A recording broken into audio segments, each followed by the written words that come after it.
South Fulton is the blackest city in America, so I want to take a minute to talk to black people.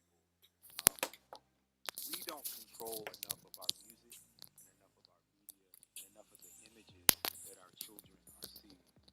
One of the reasons that I do things like talk about the city of South Fulton being the blackest city in America or making Juneteenth a holiday before President Biden and it becoming a national holiday is because we need to teach our children that they have value. If they are not getting that in the music and the media that they are seeing outside of the city of South Fulton, then we have to create the images that will encourage our children to be black on purpose.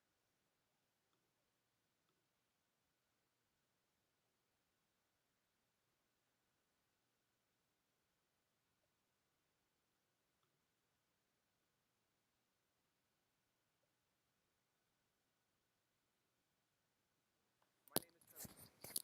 I'm a councilman here in Atlanta's new twin city, South Fulton, Georgia. Since our city began 4 years ago, I've been working to install more crosswalks and speed bumps like these in neighborhoods across our city. But there was never any money in our budget for this. Then, in 2018, lawmakers used the tragic death of a South Fulton student to install speed cameras to ticket those speeding in our schools. In just a few months, those speed cameras generated nearly $4 million in fines. But instead of using that money to create more safe crossings, our city council voted to buy a police force. So I created a pedestrian safety fund to take $1 million of those fines to install crosswalks and speed bumps in every neighborhood that asks for it. I am running to be the next mayor of South Fulton to find solutions to our problems that don't punish our residents with excessive fines and fees, and to ensure the revenues we do raise are spent on the things you care about the most. It's why I've been endorsed by the Working Families Party of Georgia, and I hope to receive your vote this fall. Please visit khalidcares.com to learn more about me and how we can make South Fulton work for working families. South Fulton, forever.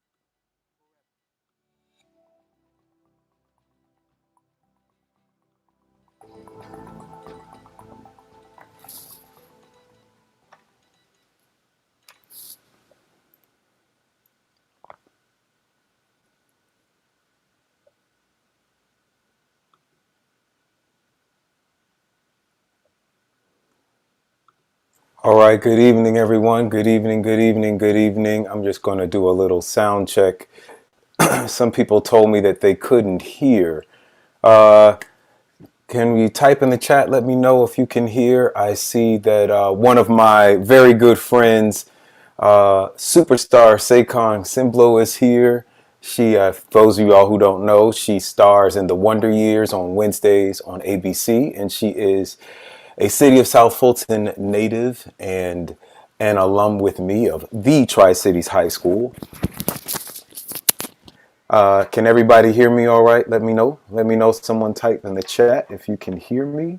And we're going to go ahead and get started. I'm going to go ahead and just introduce myself. This is a brave new world of technology, and I always try to use it to the utmost. So sounds like people can hear me. I'm going to go ahead and get started. Just say a couple things and make start answering folks' questions. The reason that I wanted to do this is that I wanted to clear up really just some of the outright lies that have been circulating about me. And I'm just going to jump in and address some of them. And I also just wanted people to know the real Khalid. There are some people who are just learning that the city of South Fulton exists, that they are not going to be voting in the runoff for Andre and Felicia in Atlanta, that we have our own city here, and they're wanting to learn about the candidates. So right away, one of the first big myths about me, and it really shouldn't it really shouldn't matter. But the myth is that I am not a Christian because my name is Khalid, which is Arabic, although not necessarily Muslim. There are many people who speak Arabic in the world. And I did choose, actually, when I was still in high school, I chose to adopt an African name. My parents were like, when you turn 18, you can name yourself whatever you want. So I changed my name to Khalid Kamau. Everybody just calls me Councilman Khalid. I understand that Khalid is hard for a lot of people to say, and we won't even try and make people say Kamau, although you really just say every letter you see. But I chose the name. It means eternal. Khalid is the name of an Arabian prince and warrior who drove the Europeans out of the Holy Lands during the Crusades. But the name means eternal, and Kamau is Yoruba. It means quiet warrior. Kamau is also Hawaiians because, black people were getting around the world even before folks knew that the world was round. We were circumnavigating the world. So it is Kikuyu, which is Kenyan. It's also Hawaiian. It's also Yoruba. But I chose the Yoruba meaning, which means quiet warrior. My name is all lowercase because I was studying Yoruba traditions, and I read about this tradition of emphasizing the community over the individual. So like bell hooks or E. E. Cummings, my name is lowercase. And that being said, I am a Christian. Bill Edwards and most of the people on council know that I am a Christian. I was raised and educated in the same private, predominantly white Christian school that his son Billy and his godson, now Councilman Corey Reeves, we all went to Old National Christian Academy together. Which brings me to myth number 2, which is that I hate white people and I want to run them out of City Hall and out of South Fulton. The truth is that after attending this predominantly white private school for elementary, I went on to public school in Fulton County, McNair, and Tri-Cities, amongst others. But then I went after I graduated and attended a predominantly white college in Ithaca, New York. And if you're listening to me talk right now, you can probably hear that, right? That I spent a considerable amount. I mean, we're just going to have real conversation. I've spent a considerable amount of my formative years around white people. And so I'm probably the whitest sounding black nationalist that you'll ever meet. But what is truly sad is that this stereotype that's being painted of me, because it really is a stereotype of an unruly, unrefined, uneducated, angry black man from Old National, is the exact same stereotype that is pushed on so many young black men that live here. So many young black men from the south side of every city, the South Bronx, South LA, Chicago to Compton to South DC, right? Black people, black men in particular, young black men are always having to overcome this stereotype of the angry black man. Every time that we are passionate about our families and our communities and seeking justice and equity, we're seen as angry or volatile. And for us in this city to be doing that to other black people, to be pushing that stereotype it makes me sad. There are lots of young black men that I come across in the work that I do, and I'm always trying to get more young people involved in politics. Some of you may know that black men have the lowest voter turnout across every age group, across every ethnicity, every demographic. Black men have the lowest voter turnout. And when I talk to a lot of young black men and I ask them, whether it's here on Old National or up in Buckhead, I say, let's, get more involved in our communities. Let's get more involved in politics. And they will say, I got too much stuff. I got a past, and I got too many skeletons. Me and politics just aren't going to work out. They said that before I ran for mayor, and certainly now that I am running for mayor and they see what I'm being put through, there are just unfortunately so many young black men who are looking at this and saying, I will never run for office. I will never put myself up for public service because of what they see happening. But I want to encourage, I hope that some of those young black men are listening tonight. And I want to encourage all of us to just ask yourself, do the things that I have heard about this guy Khalid, does it fit what I am seeing on the screen right now? And then I need you to ask yourselves, have I written off other young black men because of the neighborhood that they come from or the past that they've had? I really want us, that's why I'm running. I want to change the way not only that young black men on the South Side are perceived, I want to change the way the South Side itself is perceived by the rest of Atlanta, the rest of the metro area, and I want to change the way that we perceive ourselves.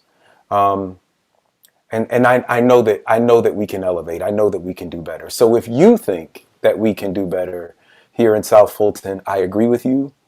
And I offer myself for this public service. And with that, I'm going to turn it over to your questions. I'm going to hop right into the questions. We got some questions online from people who sent in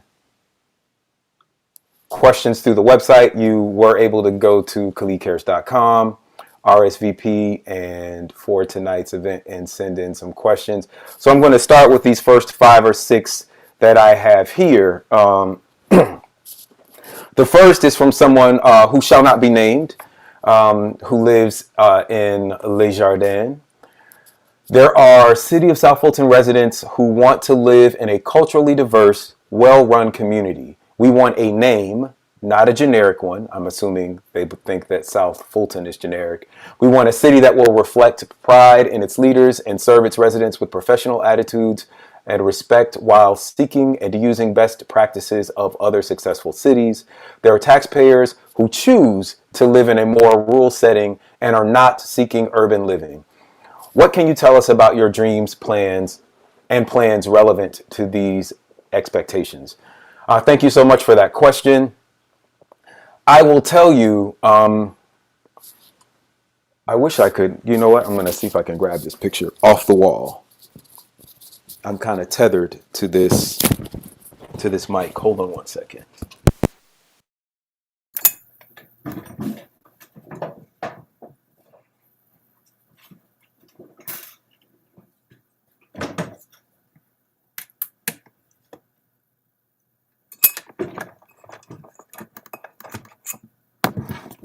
Why not just do all of the things, right?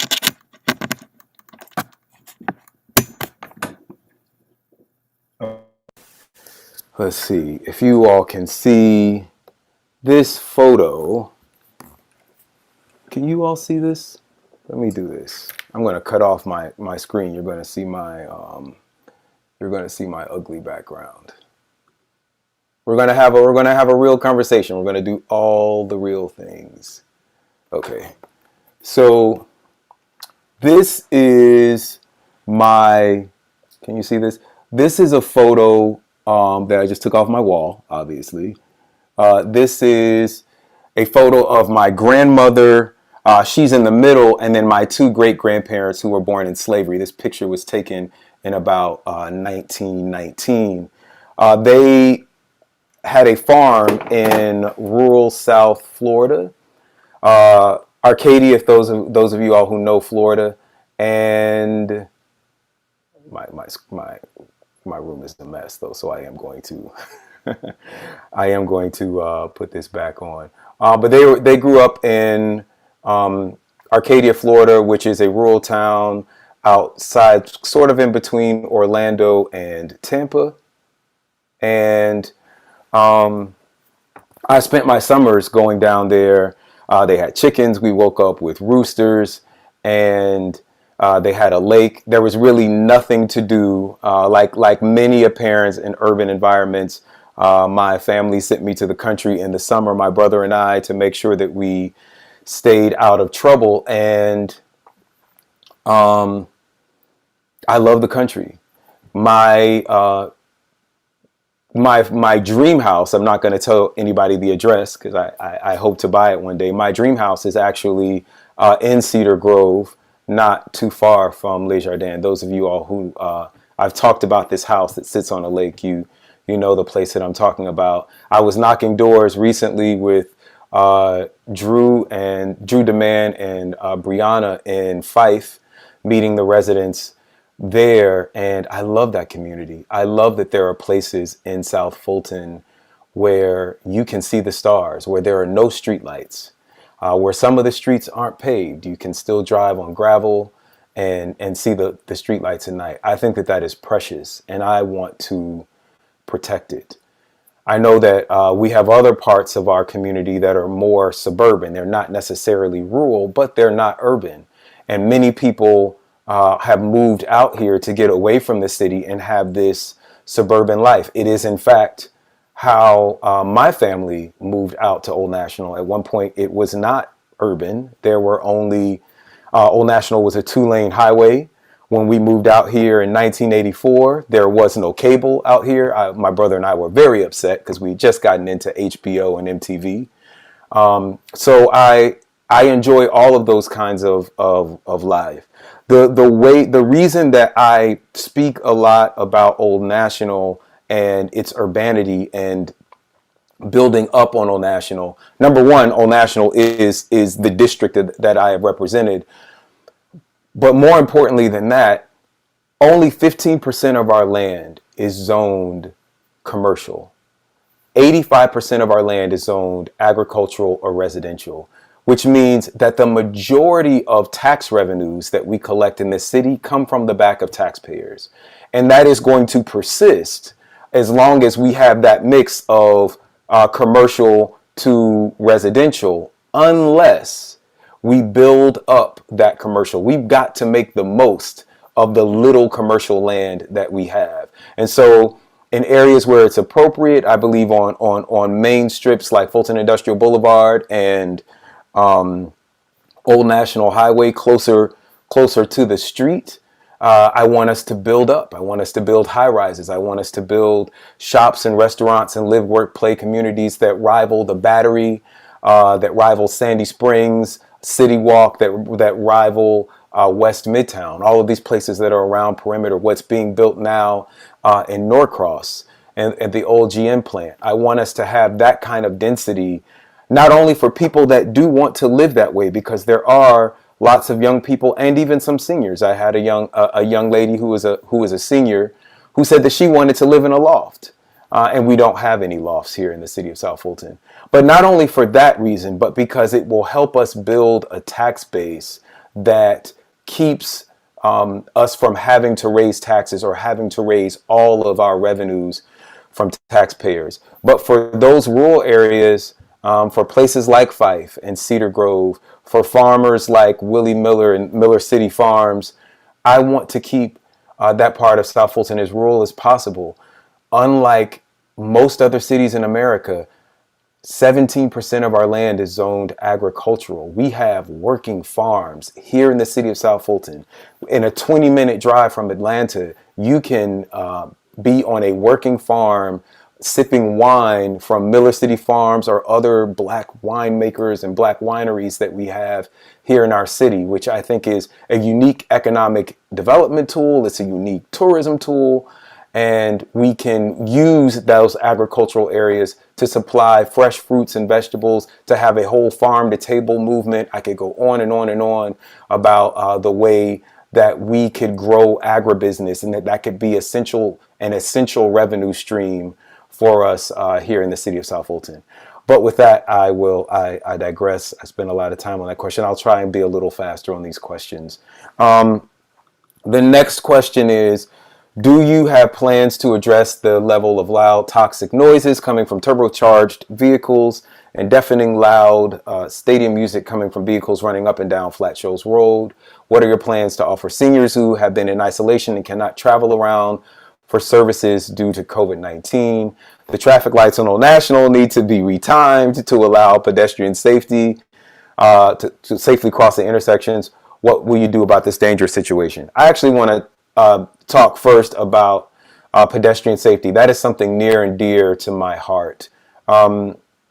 The Pedestrian Safety Fund, where by now everyone knows we raised over $4 million now. We're approaching $5 million in ticket fines from speed cameras and school zones.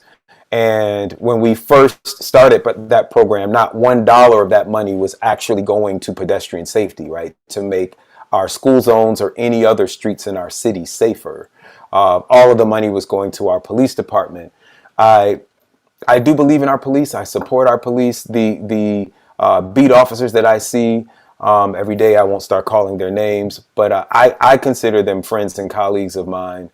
But our city currently spends 30% of our budget on police and less than 1% on economic development. We cannot police our way to prosperity.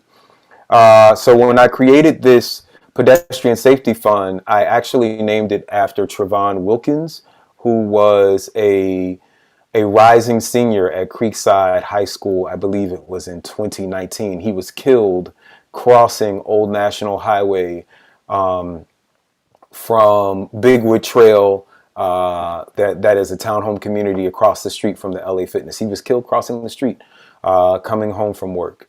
So pedestrian safety is super important to me.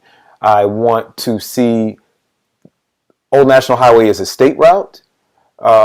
So is Peachtree Street. So is Buford Highway. If you've traveled Peachtree Street or Buford Highway lately, you have seen that they have all of these medians and crosswalks and light signals. We can do the same thing. We need to be partnering with, that is the work that I believe that our state reps should be doing, and that the Georgia Department of Transportation, which is the state agency that oversees Old National Highway, should be doing to make sure that our streets are safer. There are a bunch of things in this question. Loud music, we do have an ordinance that perhaps we do need to be enforcing more. And plans for seniors that are living in isolation. I am proud to say that during the COVID pandemic, we were charging seniors $25 a month to use Welcome All. And I worked with our new parks director, shout out to Travis Landrum. We got those fees waived. It is now free, as it is in many in Fulton County facilities. In Clayton County, I believe they pay $1 a month, $12 a year. We have one last barrier, that is our line dancing class. We're going to, I've been talking with Ms. Velma Head, who teaches that class in my old neighborhood on my old street, Skyview Drive, where I was born here in the city of South Fulton, and we are going to work on getting that fee for the line dancing class waived as well. One of the really important things I believe is transit.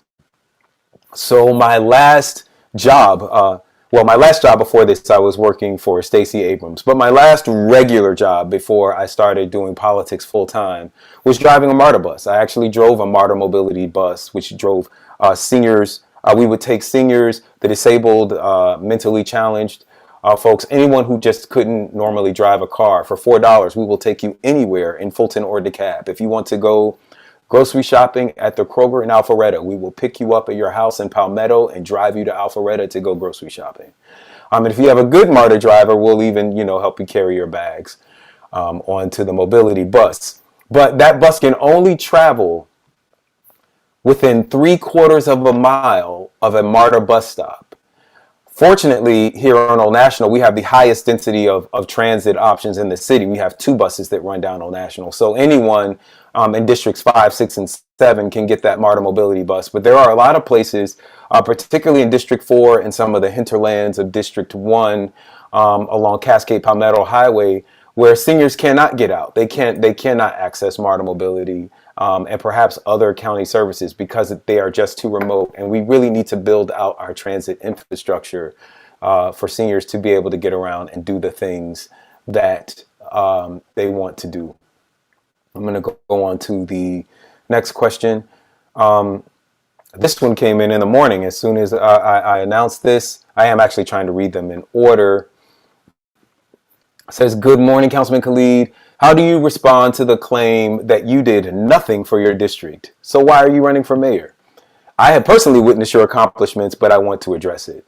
Another common comment, how will you care for a city when it's been so hard for you to care for yourself, having to receive food stamps? Thank you so much in advance. Okay, so I'm going to start with the first question. I'm actually going to start backwards with this issue of food stamps. For those of you all who don't know what, I'm going to go ahead and I made local and somewhat national news when I took this picture of a disconnect notice and my Georgia EBT card. When we were first sworn into office, a lot of people think that council people make, $70,000 to $100,000 a year. That actually only happens in the city of Atlanta. Georgia has 535 cities, and nowhere does a council person make a living wage for being a city council person except the city of Atlanta. I believe they're making $74,000 a year, and the mayor makes $185,000. Here in the city of South Fulton, when we were sworn in, we made $13,000 a year, which qualified me to receive food stamps, which is why I took the picture of the food stamp card. I actually have never had a problem getting work. I have a college degree. I went to law school. I have that on my resume, and I run campaigns. That is what I did for a living before I began campaigning for myself. But I made a promise that I would not work another full-time job while I was in this office, because I knew that being a council person in a 100 square mile city where each council person has 12 to 14,000 constituents, that this needed my full-time attention, that setting this city up and the needs of my district and my constituents and really all the constituents, this is a full-time job. And a lot of people like to call elected officials public servants. I don't use that term. First of all, servant is a slave term. We're not public servants. We are public accountants. Our chief job, and the chief job of every elected official at every level of government, whether we're talking about the federal government, the state government, or your county commission or city council, our number one job is to pass a budget. We collect all of these millions of your tax dollars. And the one thing we are constitutionally required to do at every level of government is pass a budget for how to spend the tax dollars we collected. So we are, in fact, public accountants. Anyone who has ever been in business for themselves knows that if you pay no one else, you pay your accountant and you pay your lawyer. South Fulton is a $127 million a year corporation. You show me a corporation with a $127 million a year budget that is paying their accountants $13,000 a year, and I will show you an organization that is being robbed. So when I as someone who runs campaigns, try to go out and get other young people to run for office, right? Because at $13,000 a year, the only people that can really do these jobs are people who are retired, people who are going to do something else and not serve you full time, or people that are crooked.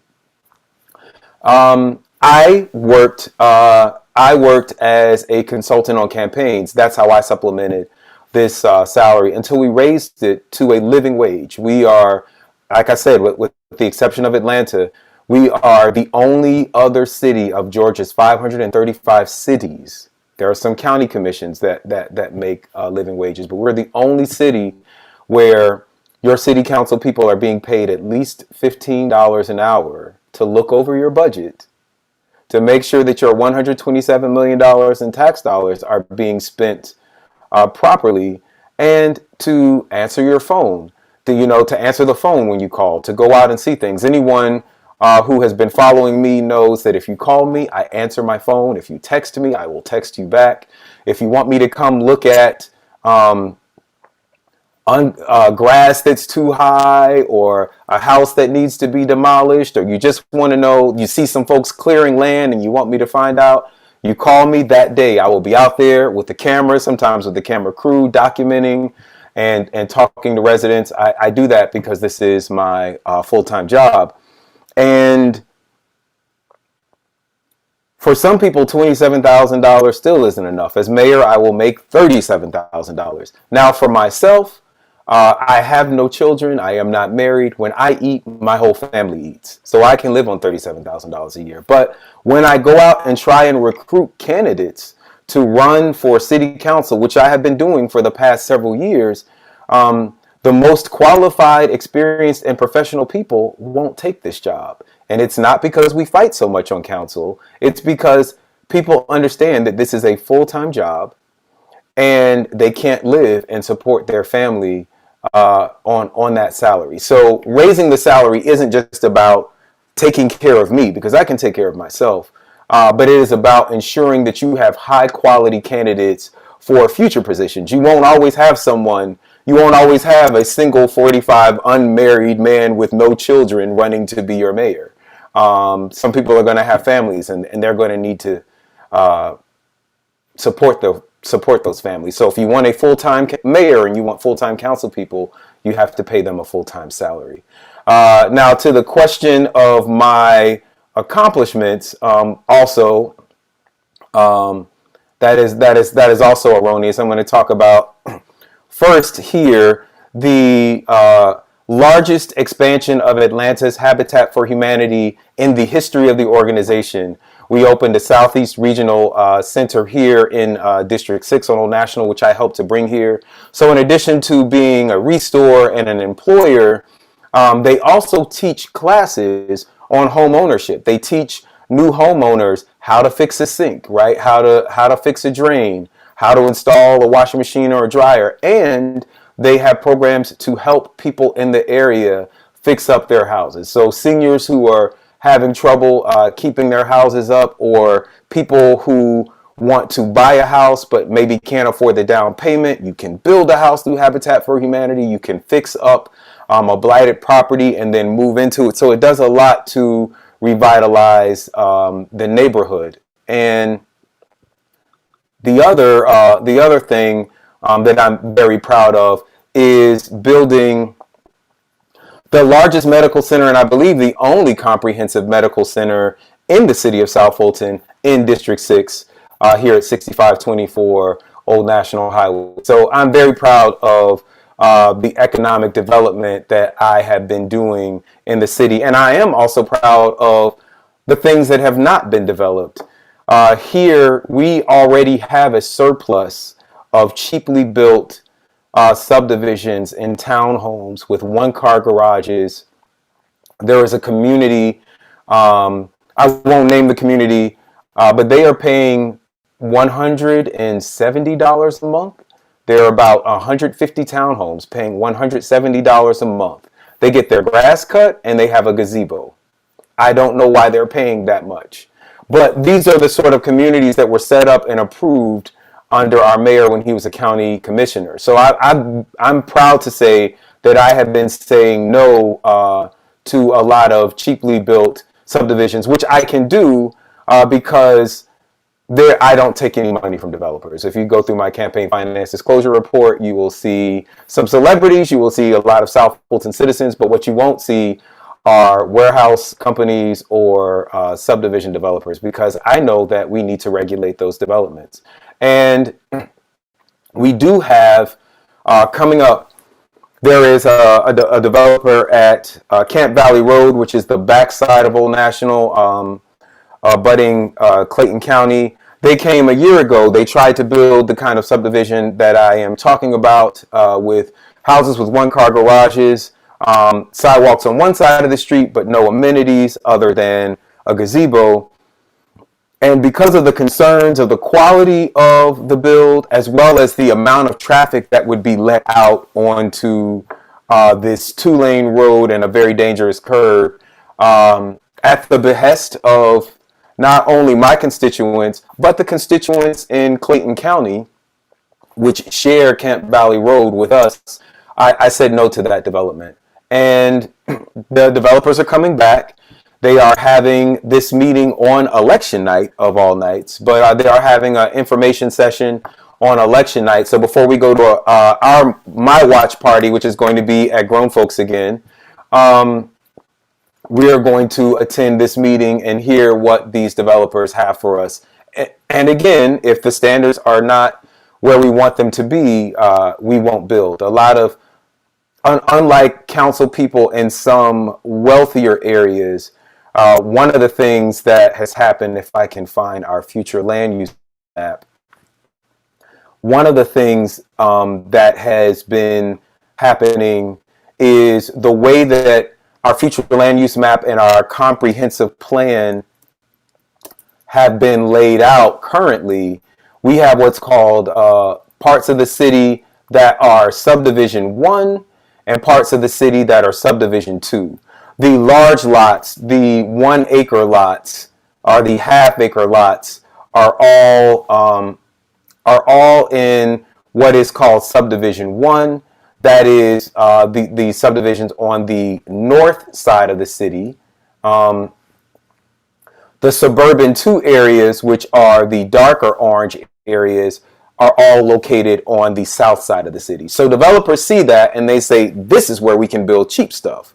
And that is why I and other council people on the south end of the city have been saying no to so many developments, and will continue to until we raise the standards. So one of the first things I commit to doing in our first 100, my first 100 days, our first 100 days together with me as the new mayor, is to look at the comprehensive land use plan, the future land use map, the zoning map, and the subdivision regulations to ensure that communities in every area of the city have the highest standards for builders.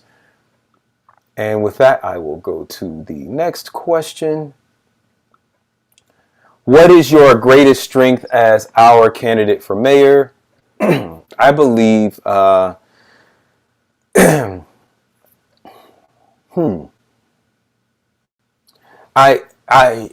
think that my greatest strength is that I just think interdisciplinarily about many things. So a great example is we're talking about future land use.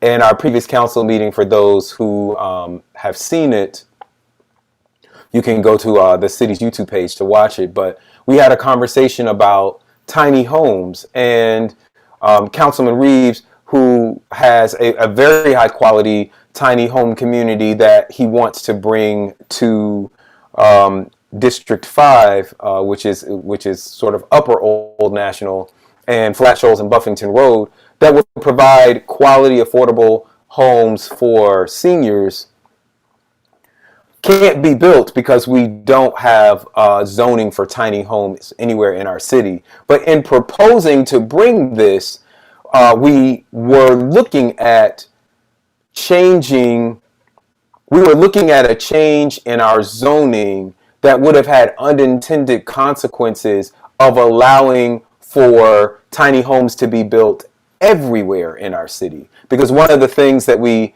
have to do before we just create a new zoning classification, because once that, and I'm going a little fast. So we were going to create a new zoning classification for super tiny lots that would allow tiny homes to be built.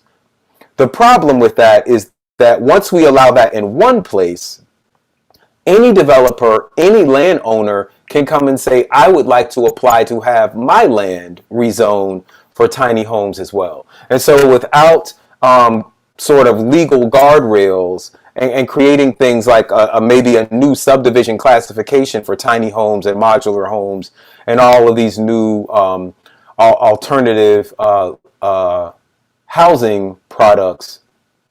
Without doing that, we open the entire city up, right? And so just being able to think interdisciplinarily about how does this thing, it's one of the things you learn in law school, right? How does this one change for this one law, can it have unintended consequences in other places? And just being able to think through things like that, I think is one of my greatest strengths. You can be sure in a khalid administration that we are going to just slow down meetings. We're not going to have these meetings with 800-page agendas and 80 items and 20 items on the consent agenda that total $10 million of spending. We're really going to take our time now. We've set up our city. We have our parks department and our police department and our fire department. We've got all the departments set up.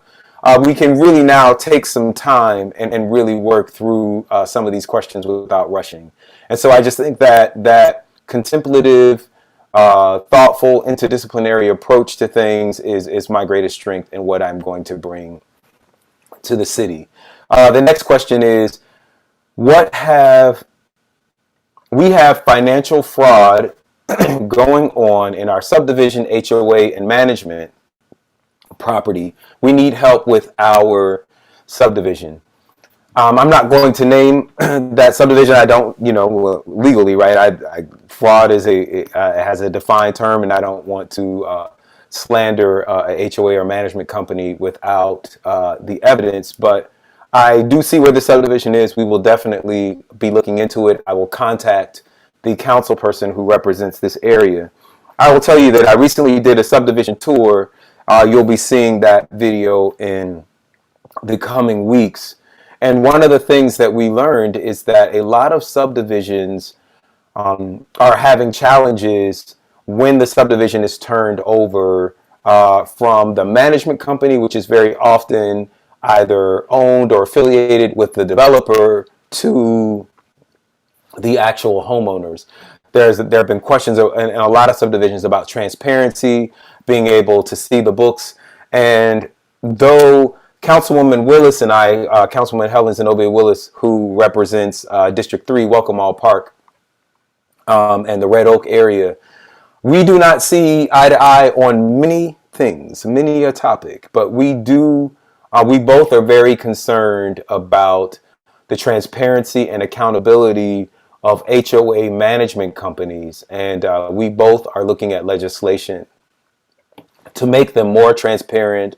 I'm looking at legislation specifically to require reporting and opening of the books to the city as a matter of public record. We have to show you our finances. I think other people that are operating in the city should have to do the same thing. So we're looking into options to do that. And the last question before I start scanning the chat, let me refresh this screen. We got a couple more questions. This one is from Dr. Sonia Francis Wool, who was one of the challengers with me for the mayor's race. I'm very happy to say that all of the people challenging the incumbent mayor have endorsed me. Thank you very much, Dr. Roll and Ms. Jewel Johnson. How do you plan to engage the youth involved in crimes? What programs would you suggest to lessen and defer from criminal activities?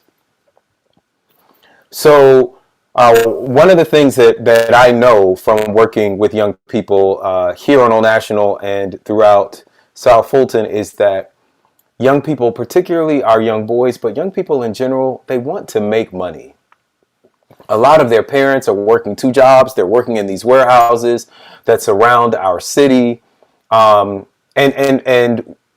what we know is that income inequality is higher here in the Atlanta, South Fulton metro area than anywhere else in the country. A child born poor here is more likely to die poor here than any other place in America.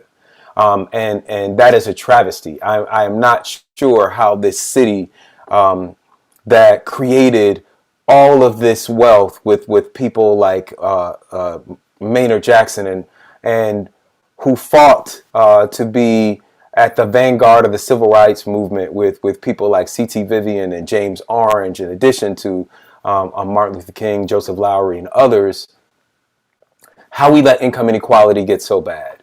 But I believe that we can't tell Fulton County schools what to do, but we can create a world-class after-school system in our parks. This goes back to one of the reasons that I want to keep South Fulton rural.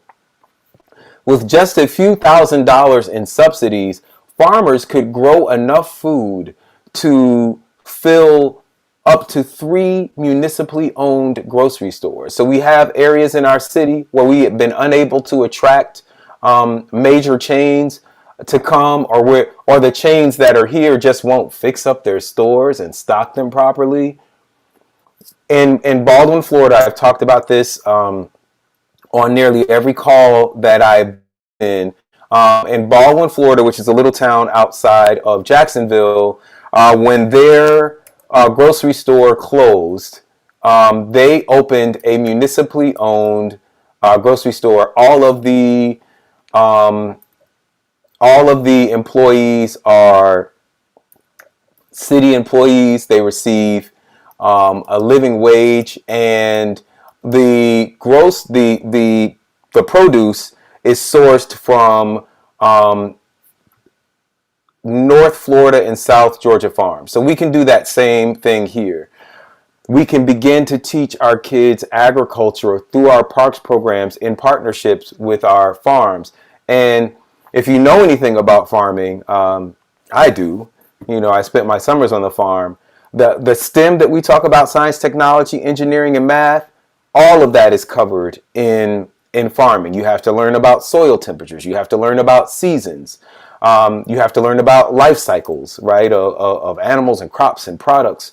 So you get a practical application of all of these esoteric things that our young people are learning in the classroom, and asking the way that you and I used to ask, where am I ever going to learn this in life, right? Here in Creel Park, we had 2 programs, Transforming Youth and Future Seekers. The Future Seekers program focused on science, technology, engineering, math. They had the young people in Creel Park building robots. They were learning robotics. And Transforming Youth was teaching people how to become entrepreneurs. So 12, 13 year olds were creating a t-shirt company. They didn't just design the t-shirt, but they worked on the website. They worked on the logistics of packing and shipping the t-shirt, learning how to market products, learning the algorithms that get your products listed higher in search engines or on social media websites.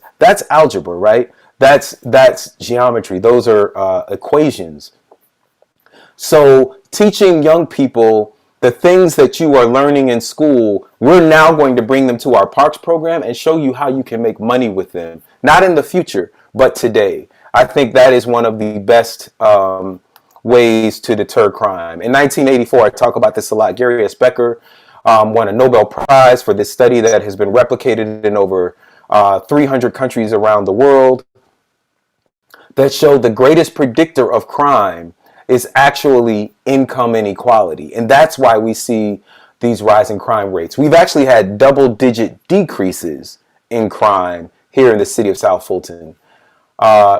In Atlanta, they've had a 60% increase in crime, including violent crime. So I want to first give a shout out to not only South Fulton Police, but also to South Fulton Parks that keep our young people engaged, to the hardworking teachers in Fulton County schools, like Lorianne Pullins, who I grew up with, who teaches at Heritage Elementary, and I'm blanking on his name now because this was happening when you start trying to call names. But John Madden, who's the principal at Ronald McNair Middle School, that has done yeoman's work before and during the pandemic, engaging our young people. It's an interdisciplinary effort. It's not just more policing, but it's creating more opportunities for young people to learn and be young, and to make money. All right, the next question comes from,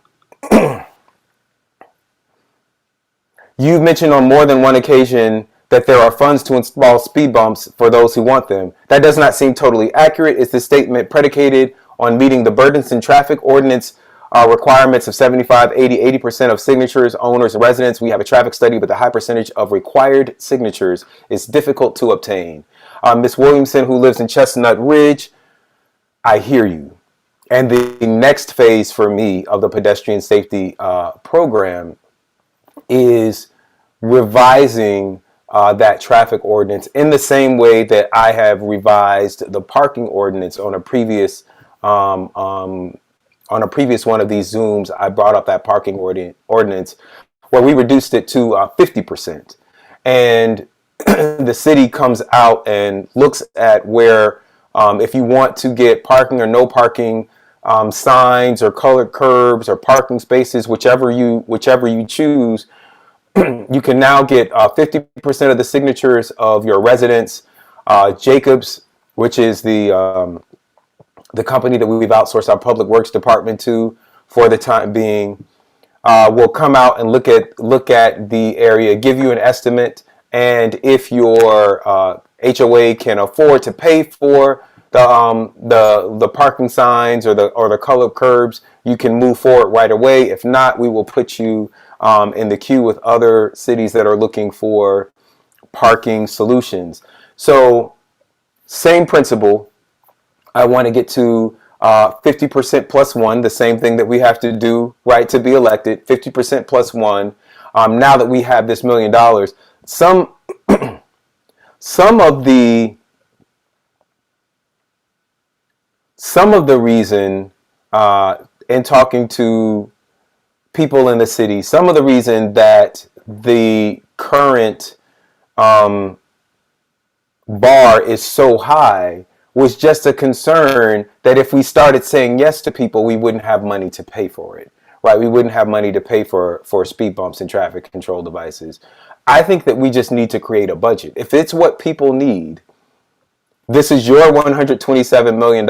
I can't think of anything that I have heard requested more as a council person than speed bumps.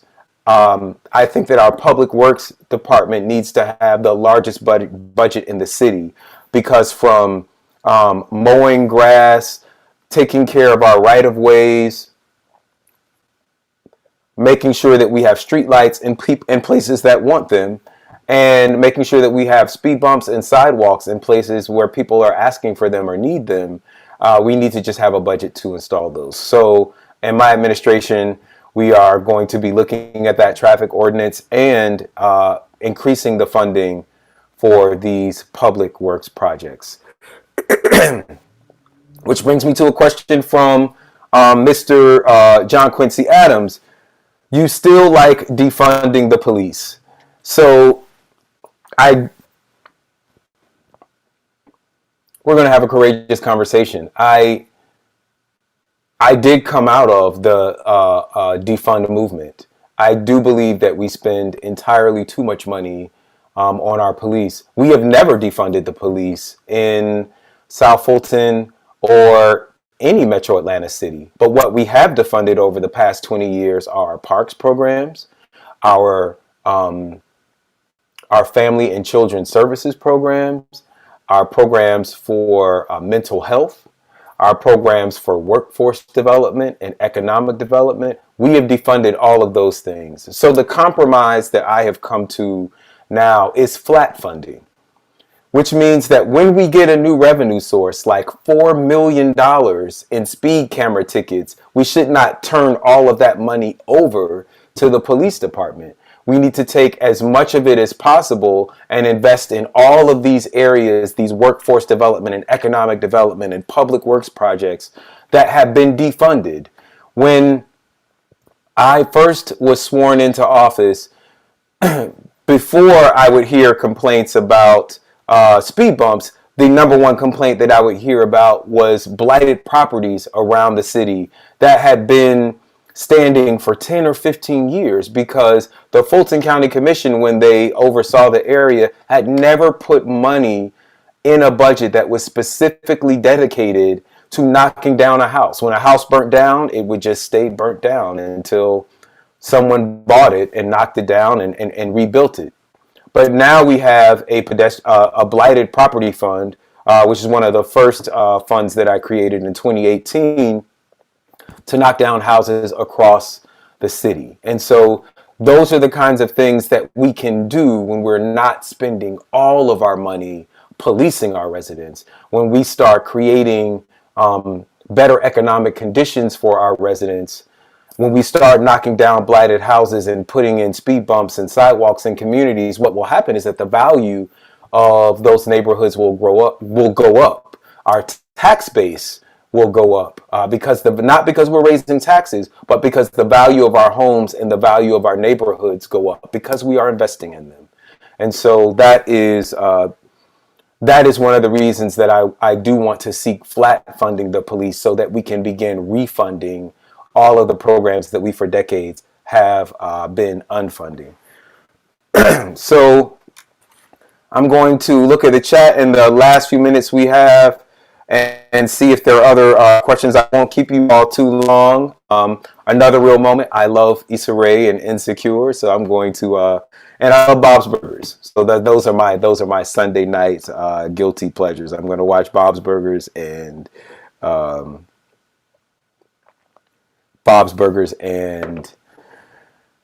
Insecure. But I'm looking through the chat. I see we got a very active chat tonight. That is awesome.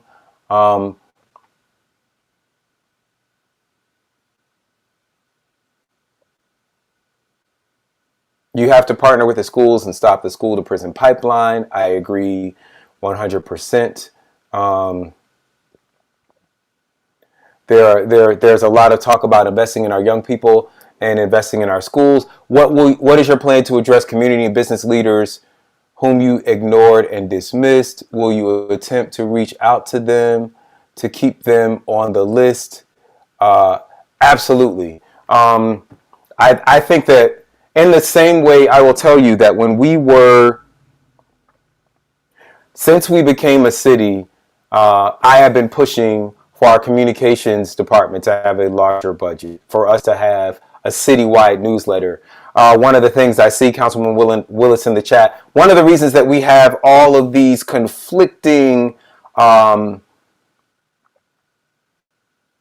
accounts of what is happening in our city is because our communications department does not have enough money to put out a newsletter, right? So we have 7 council people putting out 7 different newsletters. Some of us mail out things to our constituents. So some constituents are getting regular communications via mail from their council people. Some districts are not getting it. And obviously, what I am putting in my newsletter is different than what Councilwoman Willis is putting in her newsletter, which is different than what, Councilwoman Gums or Dr. Mark Baker is putting in his newsletter. We need one newsletter for the entire city. With $127 million, we should be able to send out at least a quarterly newsletter. Unfortunately, the first citywide piece of mail that we ever sent out as a city, you all may remember this, was a warning that if you did not get sanitation service from one of our approved sanitation providers, that you would be fined. Welcome to the city of South Fulton. Get trash service, or get trash service from one of these 5 people, or you will be fined. I don't think that that's a good introduction to the city. I've heard the similar complaint from a lot of our businesses. The first contact they had with the city of South Fulton as a business would often be from the code enforcement department writing them a citation. I talked about that with our new head of code enforcement, Mr. Brian Morris. He and his team have have come up with this great introductory pamphlet that we try to get out to every business when they open, so that we can tell you. I think one of the things that we have to learn in government is not just telling people what they can't do, right? But telling people what they can do. Listening to what people's problems and issues are and trying to figure out a way to say yes. In a Khalid administration, I want us as much as possible to find a way to say yes. And so I will definitely be following up with the city. I see some things about a name change. How will you overcome the divide when the supermajority supports the current mayor? This is from Lynn King. These people, these are people you've been at odds with for a long time. What is your plan to unify? Um, my plan to unify is to work on the things that we all agree with, and that is starting right with our zoning map and our comprehensive use plan. I don't know that there's a single person of council who is satisfied with our current zoning ordinance, comprehensive plan, subdivision regulations, or future land use map. And so that's something that we can all agree on. I think that there are I think that too often our our focus is on the points of conflict. 90% of our votes are unanimous. When I created the Blighted Property Fund, that was a unanimous vote. When I created the Pedestrian Safety Fund, that was a unanimous vote.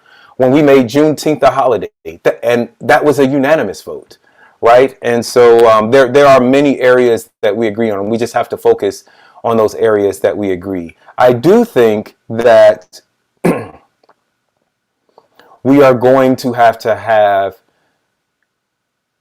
a courageous conversation about etiquette in council meetings. Dan Amici, who is a behavioral psychologist, has this quote: "The worst behavior that is tolerated without consequence becomes the culture of an organization." And we have had leadership that has allowed council people to talk over the mayor, to talk down to not only department heads, but constituents, right? In public meetings. The behavior, and that behavior becomes the culture of our organization. It's one of the reasons that in 4 years, we've been through 3 city managers, 3 city clerks, 3 fire chiefs, 3 police chiefs, 3 finance directors, 3 HR directors, 3 communications directors, and the list goes on and on. There's been an exodus of talent, and a lot of it has to do, if you read these exit interviews, you will see a lot of it has to do with the way that some council members talk to some people in the department, and just the atmosphere of distrust. So the first thing that I'm going to do, I was our city's first parliamentarian. I am going to make sure that our meetings are conducted in decency and order. We're going to slow down our agenda, and we're going to begin focusing on the things that we agree on. And so we're at 9 o'clock now. If people have more questions, you always feel free to contact me. My phone number is 404-545-3900. That's 404-545-3900. That is my real cell phone number. The best way to reach me is by text. I'm not a millennial. I'm actually 45 years old, but I'm millennial adjacent, and I do have a millennial tendency to be texting all the time. So it's a great way to communicate. And then you have my answers in writing. You can hold me to them. And so with that, I'm going to close out just by saying, I know that that change is scary. I know that a lot of we've had the same leadership in this county for 20 years, and even though you can't keep electing the same people and expect different results, right? And even though I know people know that instinctively, change is still scary. I know that many of you all are scared about voting for me. But I promise you, I am not going to embarrass you. I think that I have shown in this meeting and in the 4 years of council meetings that we have had that I do know how to behave in public. And if you think that I am misbehaving, I will listen. I have been listening. Folks told me to clean up my Instagram, and so I did. These pictures that are surfacing from 10 years ago have not been on my Instagram. Most of them have not been on my Instagram in years. So people told me to clean up my Instagram, and I did. But more importantly than that, people told me what was important to them as constituents was taking care of burned out, blighted, and abandoned houses. So I created a pedestrian safety fund.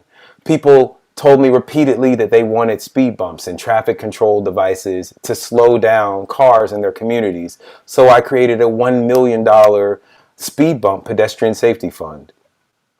I am 45 years old. I am old enough to lead, but still young enough to listen. I know what I don't know, and I am willing to learn from not only my colleagues on council, but from all of you. And that's why in the first 100 days, we are going to revisit, not just as a council, but as a community, all of our zoning and building codes so that we can raise our standards, not just for the city's wealthiest neighborhoods, but for every neighborhood in the city. No more people selling liquor next to daycares, no more dollar stores, no more warehouses. If you really want to know who I am and you feel like you still didn't get a good sense of that tonight, ask my constituents. Ask the constituents of District 6 or of Old National. They will tell you if you call my phone, I will answer it. If you ask me to come out, I will come out. I will show up. If you read any of my 180 newsletters now that I put out over the past 4 years, I have been more transparent and informative about what really goes on in our city than any elected official I've ever seen. I will never lie to you. I will never steal your money. I will not spend hours in executive session making meetings. We spend roughly an hour in every executive session, and we come out and we've announced a very few things in the past 4 years. 4 years, 2 meetings a month. That's over 200 hours of executive sessions. Lots of secrecy. We won't have that in a Khalid administration. You may not like everything that I have to say, but I will never lie to you. I will never steal your money, and I will not stop listening. I'm listening now. I can't wait to listen to you as your mayor.